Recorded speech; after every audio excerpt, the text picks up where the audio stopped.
Good day, everybody. It's May 5th, Cinco de Mayo, or as it's known here in SaddleBrooke, Arizona, Cinco de Drinko. The greatest retirement community in the United States is SaddleBrooke, Arizona. So if you're 55 and over and are ready to retire, looking for a warm climate to get away from the winter in the cold climates, we have 140 groups you can join. It's just the best place in America that you can retire to. A little warm June, July, August, true, but you can escape from that if you want. Anyway, welcome. This is the view from SaddleBrooke today, and the abortion controversy roils the news. It's still the number one topic. I think it's interesting to know that in I think it was 1982, that Joe Biden actually, yes, that Joe Biden, the president, instituted or tried to get passed a constitutional amendment to overturn Roe v. Wade. He was at that point in his life a real Catholic, as opposed to what he is now, and he was serious about thinking that it was the wrong decision by the Supreme Court. And he stayed pro-life. You probably don't know this, and up until about 2018, when he decided he was seriously going to run for president, and then changed his mind on Roe v. Wade, which he had to do in order to get the nomination. So, a little history on what's going on. And of course, the left is all up in arms saying this is going to overturn gay marriage, this is going to overturn contraception, that the individual states are going to vote that adults can't use contraception in this country. Now, that's how crazy it's gotten.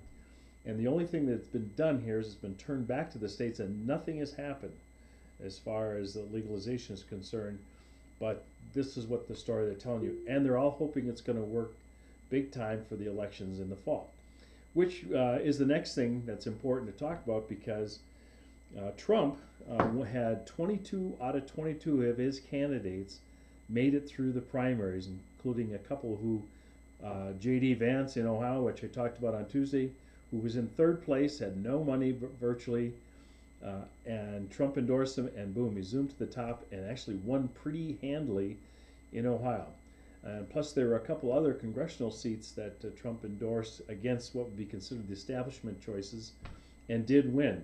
So he is now still a player in the sweepstakes for the fall races, and that impacts Arizona directly, because we have Mark Kelly versus either Jim Lamont or Mark Brnovich or Blake Masters, and Trump has not endorsed in that race, and it's my guess he's going to wait until probably end of June, July, because the primary is in August in Arizona, the actual voting, but the early ballots go out 30 days beforehand, and so Trump will probably strategically wait until sometime in June to make his endorsement. But I think he will endorse in the race, because he sees how much impact he has, and he would like to have those senators in his pocket in case he decides to run again in 2024, which is probably likely.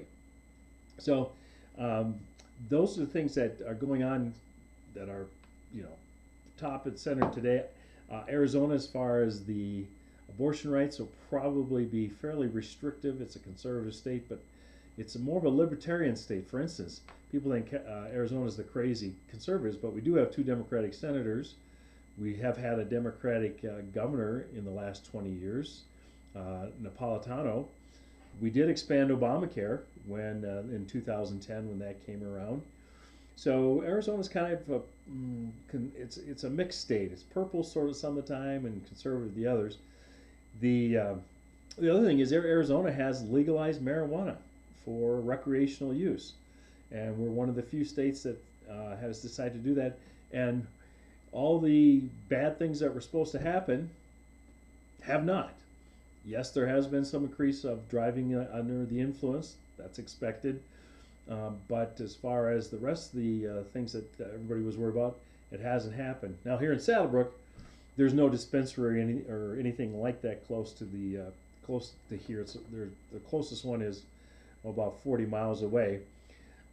So the SaddleBrooke crowd, generally speaking, averages about 74 years of age.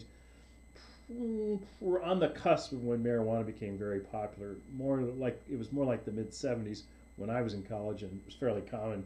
Even though in Minnesota at the time it was considered a felony, and I have to say, in my lifetime, what I'm most surprised about is that marijuana is now legal where I live, and abortion could be highly, highly restricted. Those two things I never thought I'd see happen um, in my lifetime.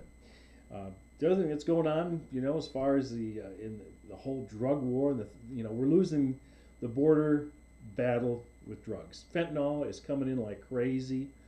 There's no stopping it, and the people who are anti-wall are actually helping 100,000 people die every year. Not that a wall would stop all the smuggling, but it would raise the price for one thing because it'd make it very much harder to get the drugs across, and it would save some lives, and it would control the border. Even though Biden doesn't want to do that, he said on the campaign trail, people forget, he said out loud, we can take 2 more million people a year in the United States without a problem. And I guess he believes that, and his agents or his border policy has proved out that is exactly what he's planning to do.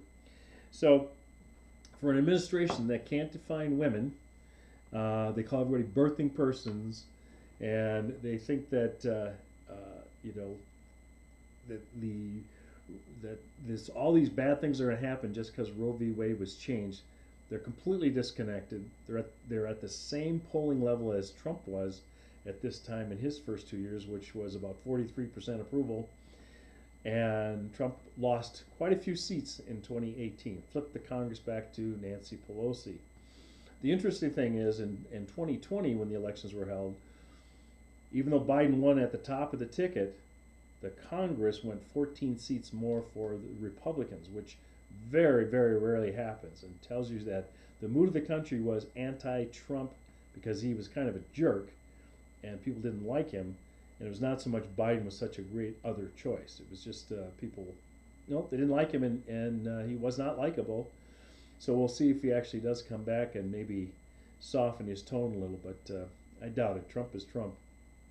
So that's the view from SaddleBrooke today. The only thing going on locally is that it's 85 degrees, going to be 90 some this weekend, and going to be perfect for golfing and tennis and the swimming pool. So move to SaddleBrooke and enjoy yourself.